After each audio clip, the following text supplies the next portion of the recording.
নমস্কাৰ সকলোকে স্বাগতম জনাইছো লাভলি ষ্টাডিজ ইউটিউব চেনেলৰ আন এটা ভিডিঅ'লৈ। আজি আমি মডেল কুৱেশ্যন পেপাৰ লৈ আহিছো আসাম পুলিচ এবি আৰু ইউপি পৰীক্ষাৰ বাবে। কেইটামান অতি গুৰুত্বপূৰ্ণ প্ৰশ্ন উত্তৰৰ বিষয়ে আলোচনা কৰিম। তো ব্লগচোন আজিৰ ভিডিঅ'টো আৰম্ভ কৰোঁ। আজিৰ প্ৰথম কুৱেশ্যনটো দিয়া আছে, পিংক চিটি বুলি কোনখন চহৰ বা ৰাজ্যক জনা যায়? পিংক চিটি বুলি কোন ৰাজ্যক জনা যায় সুধিছে। তলত অপশ্যন 4টা দিয়া আছে। অপশ্যন 4টাৰ মাজৰ শুদ্ধ উত্তৰ কোনটো হ'ব তোমালোকে কমেণ্ট বক্সত জনাই দিব। প্ৰথম কুৱেশ্যনটো তোমালোকৰ বাবেহে থাকিল।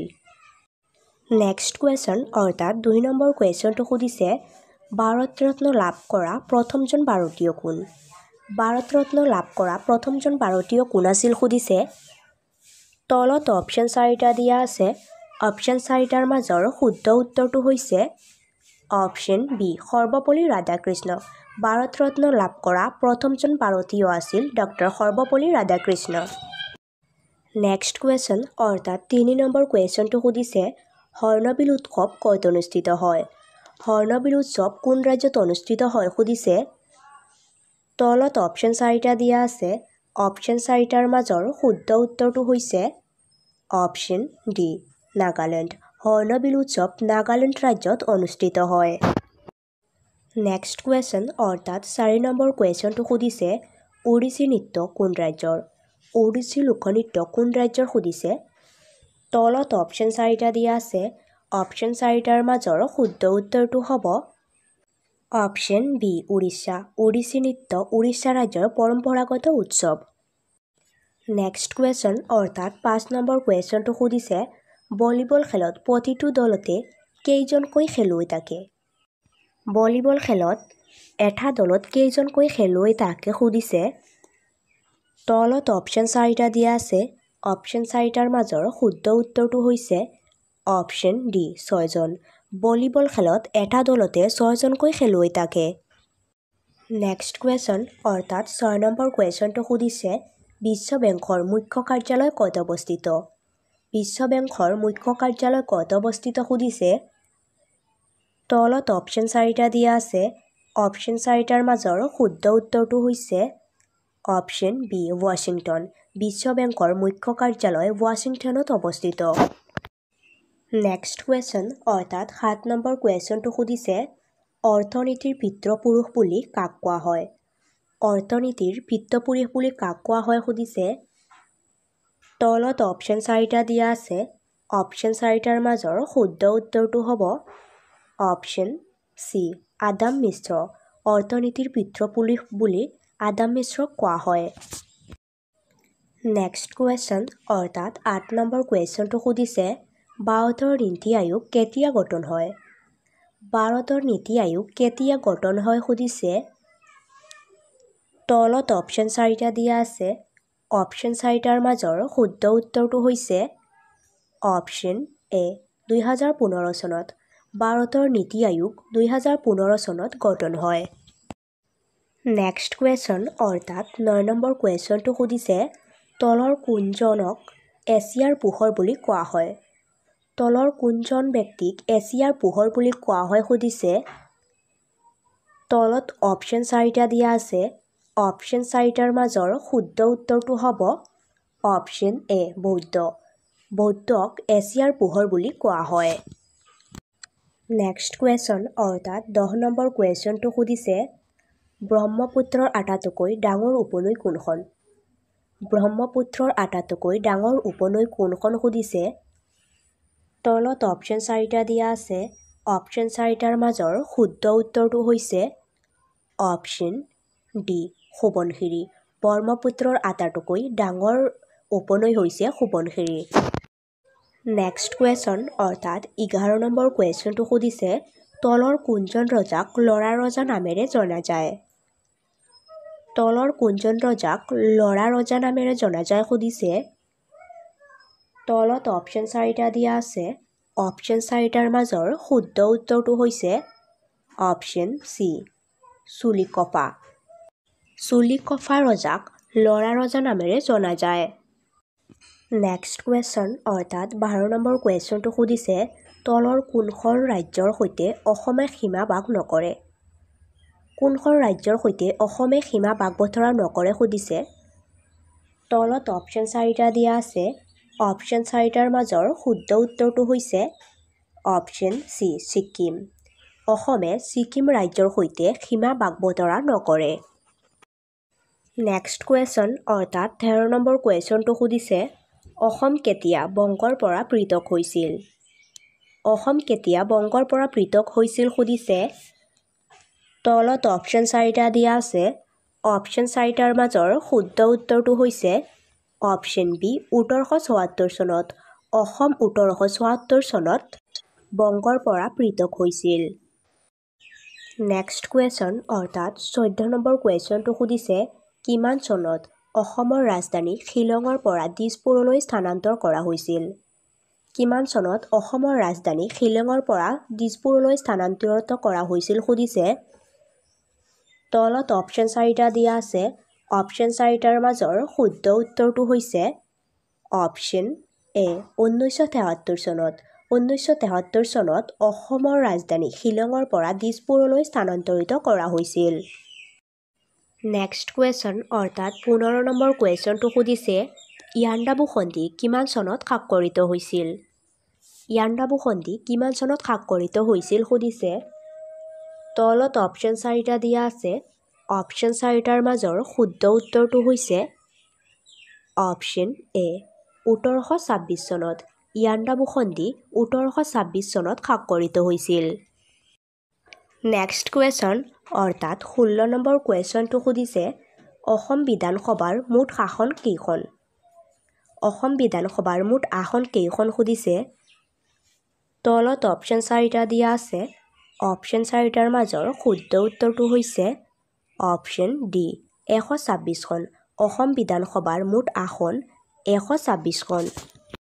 নেক্সট কুৱেশ্যন অৰ্থাৎ 17 নম্বৰ কুৱেশ্যনটো সুধিছে অসমত আটাইতকৈ কম বয়সৰ বাবে মুখ্যমন্ত্ৰী হোৱা ব্যক্তিজন কোন? অসমত আটাইতকৈ কম বয়সৰ বাবে মুখ্যমন্ত্ৰী হোৱা ব্যক্তিজন কোন আছিল সুধিছে। তলত অপশ্যন 4টা দিয়া আছে। অপশ্যন 4টাৰ মাজৰ শুদ্ধ উত্তৰটো হৈছে অপশ্যন ডি ভূমিধৰ বৰ্মন। অসমত আটাইতকৈ কম বয়সৰ বাবে মুখ্যমন্ত্ৰী হোৱা ব্যক্তিজন আছিল ভূমিধৰ বৰ্মন।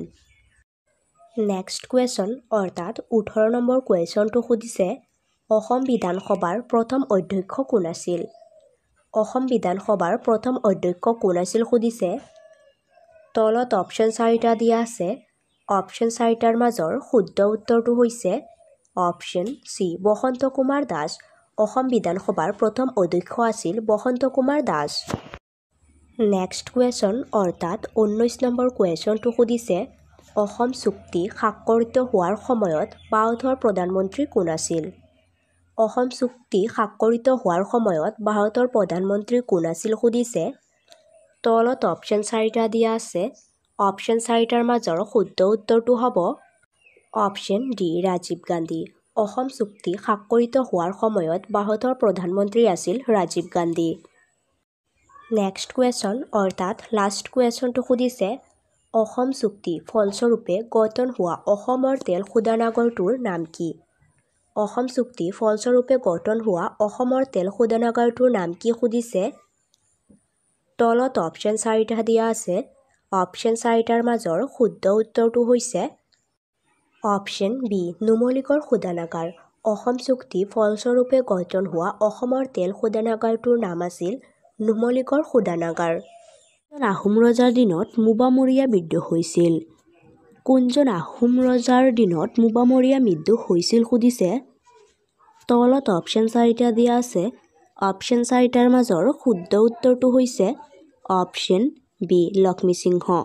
লক্ষ্মীসিংহ আহোম ৰজাৰ দিনত মোৱামৰীয়া বিদ্ৰোহ হৈছিল। নেক্সট কুৱেশ্যন অৰ্থাৎ 2 নম্বৰ কুৱেশ্যনটো সুধিছে মহাত্মা গান্ধীৰ ৰাজনৈতিক গুৰু কোন আছিল? মহাত্মা গান্ধীৰ ৰাজনৈতিক গুৰু কোন আছিল সুধিছে। তলত অপশ্যন 4টা দিয়া আছে। অপশ্যন 4টাৰ মাজৰ শুদ্ধ উত্তৰটো হৈছে অপশ্যন এ গোপাল কৃষ্ণ গোখলে। মহাত্মা গান্ধীৰ ৰাজনৈতিক গুৰু আছিল গোপাল কৃষ্ণ গোখলে। নেক্সট কুৱেশ্যন অৰ্থাৎ 3 নম্বৰ কুৱেশ্যনটো সুধিছে অসমৰ নেপোলিয়ন বুলি কাক কোৱা হয়? অসমৰ নেপোনিয়ন বুলি কাক কোৱা হয় সুধিছে। তলত অপশ্যন 4টা দিয়া আছে। অপশ্যন 4টাৰ মাজৰ শুদ্ধ উত্তৰটো হৈছে অপশ্যন বি চুকাফা। অসমৰ নেপোনিয়ন বুলি চুকাফাক কোৱা হয়। নেক্সট কুৱেশ্যন অৰ্থাৎ 4 নম্বৰ কুৱেশ্যনটো সুধিছে মহাভৈৰৱ মন্দিৰ কোনে সজাইছিল? মহাভৈৰৱ মন্দিৰ কোনে সজাইছিল সুধিছে। তলত অপশ্যন 4টা দিয়া আছে। অপশ্যন 4টাৰ মাজৰ শুদ্ধ উত্তৰটো হৈছে অপশ্যন এ বাণৰজা। মহাভৈৰৱ মন্দিৰ বাণৰজাই সজাইছিল। নেক্সট কুৱেশ্যন অৰ্থাৎ 5 নম্বৰ কুৱেশ্যনটো সুধিছে দৰঙী ৰাজবংশাৱলী কোনে লিখিছিল? দৰঙী ৰাজবংশাৱলী কোনে লিখিছিল সুধিছে। তলত অপশ্যন 4টা দিয়া আছে। অপশ্যন 4টাৰ মাজৰ শুদ্ধ উত্তৰটো হৈছে অপশ্যন বি সূৰ্যহৰি দৈবঞ্জ। দৰঙী ৰাজবংশাৱলী সূৰ্যহৰি দৈবঞ্জে লিখিছিল। নেক্সট কুৱেশ্যন অৰ্থাৎ 6 নম্বৰ কুৱেশ্যনটো সুধিছে বেলাৰী তাপশক্তি কেন্দ্ৰ ক'ত অৱস্থিত? বেলাৰী তাপশক্তি কেন্দ্ৰ ক'ত অৱস্থিত সুধিছে। তলত অপশ্যন 4টা দিয়া আছে।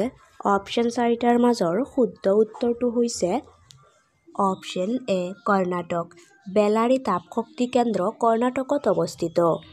নেক্সট কুৱেশ্যন অৰ্থাৎ 7 নম্বৰ কুৱেশ্যনটো সুধিছে ভাৰতৰ পশু কল্যাণ বৰ্ডৰ মুখ্য কাৰ্যালয় ক'ত অৱস্থিত? ভাৰতৰ পশু কল্যাণ বৰ্ডৰ মুখ্য কাৰ্যালয় ক'ত অৱস্থিত সুধিছে।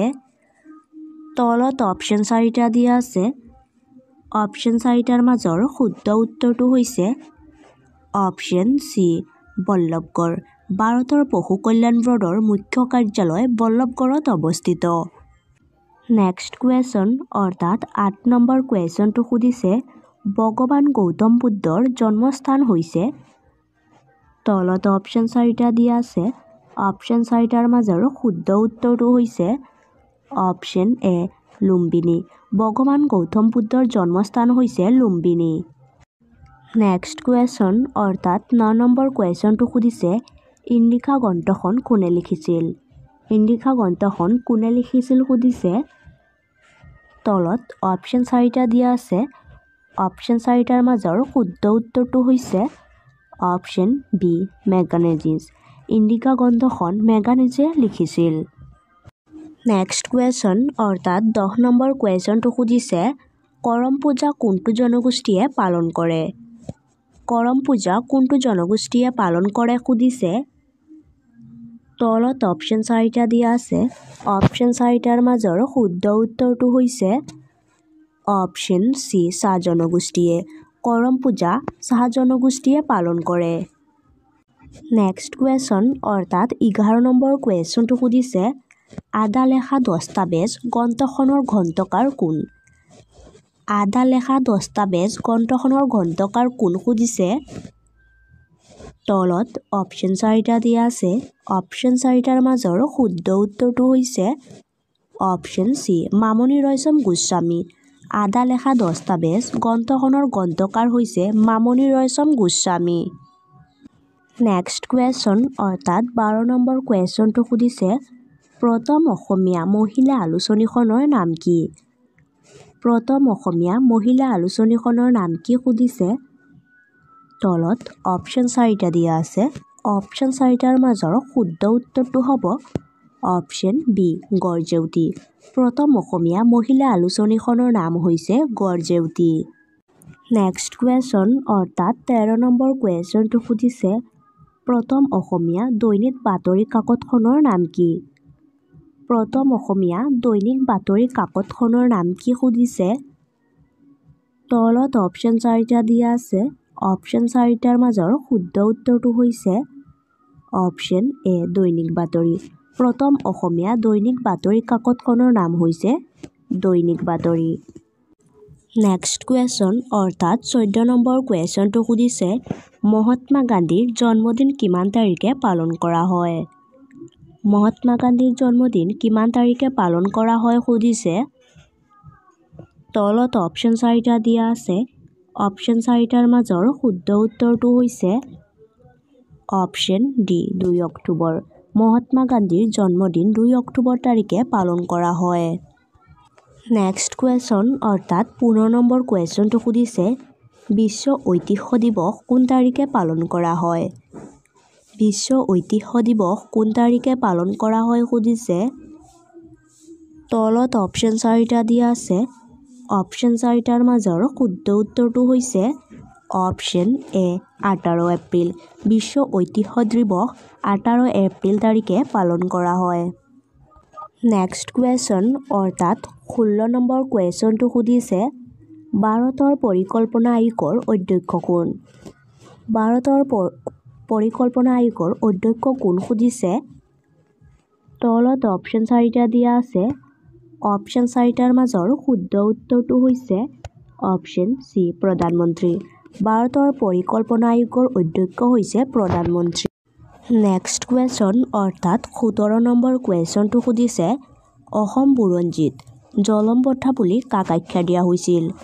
অসম বুৰঞ্জীত জলম বঠা বুলি কাক আখ্যা দিয়া হৈছিল সুধিছে তলত অপশ্যন 4টা দিয়া আছে অপশ্যন 4টাৰ মাজৰ শুদ্ধ উত্তৰটো হৈছে অপশ্যন বি কীৰ্তিচন্দ্ৰ বৰুৱা অসম বুৰঞ্জীত জলম বঠা বুলি কীৰ্তিচন্দ্ৰ বৰুৱাক দিয়া হৈছিল নেক্সট কুৱেশ্যন অৰ্থাৎ 18 নম্বৰ কুৱেশ্যনটো সুধিছে শৰাইঘাটৰ যুদ্ধত মোগলৰ সেনাপতি কোন আছিল শৰাইঘাটৰ যুদ্ধত মোগলৰ সেনাপতি কোন আছিল সুধিছে তলত অপশ্যন 4টা দিয়া আছে অপশ্যন 4টাৰ মাজৰ শুদ্ধ উত্তৰটো হৈছে অপশ্যন সি ৰামসিংহ শৰাইঘাটৰ যুদ্ধত মোগলৰ সেনাপতি আছিল ৰামসিংহ নেক্সট কুৱেশ্যন অৰ্থাৎ 19 নম্বৰ কুৱেশ্যনটো সুধিছে তাজমহল কাৰ স্মৃতিত বনোৱা হৈছিল তাজমহল কাৰ স্মৃতিত বনোৱা হৈছিল সুধিছে